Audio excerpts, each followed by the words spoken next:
ফ্রান্সের নির্বাচনে জয়ী বাম জোট হতে পারে ঝুলন্ত পার্লামেন্ট। ফ্রান্সের পার্লামেন্ট নির্বাচনের প্রথম ধাপে এগিয়ে থাকা উগ্র ডানপন্থী দল ন্যাশনাল র্যালিকে দ্বিতীয় দফার নির্বাচনে ঠেকিয়ে দিয়েছে বামপন্থী জোট। আনুষ্ঠানিক ফল ঘোষণায় দেখা গেছে বামপন্থী জোট নিউ পপুলার ফ্রন্ট নির্বাচনে জয়ী হয়েছে। প্রেসিডেন্ট এনামুয়েল ম্যাক্রোর মধ্যপন্থী জোট এনসেম্বল দ্বিতীয় হয়েছে, আর উগ্র ডানপন্থী দল ন্যাশনাল র্যালির অবস্থান তৃতীয়। তবে তিন পক্ষের কেউই প্রয়োজনীয় সংখ্যাগরিষ্ঠতা পায়নি। এই তিন পক্ষের একসঙ্গে কাজ করারও কোনো ইতিহাস নেই।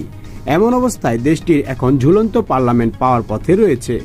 প্রথম দফার নির্বাচনে আরএনএর বিজয়ের পর দ্বিতীয় জনমত জরিপে বলা হয়েছিল দ্বিতীয় দফার নির্বাচনেও দলটি জয়ী হবে।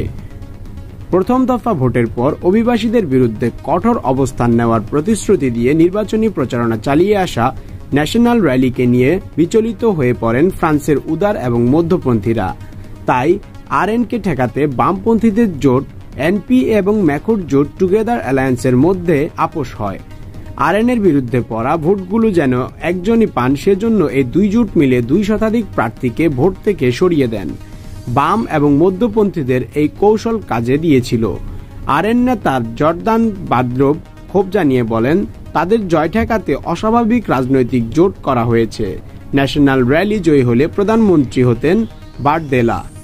প্রেসিডেন্ট ম্যাক্রো গত 9 জুন আগাম নির্বাচনের ঘোষণা দেওয়ার পর সোশ্যালিস্ট, পরিবেশবাদী, কমিউনিস্ট এবং কঠোর বামপন্থী দল ফ্রান্স এনভয়েড পার্টি এলএফআই মিলে এনএফপি জোট গঠন করে। এই দলগুলো আগে একে অপরের সমালোচনা করত।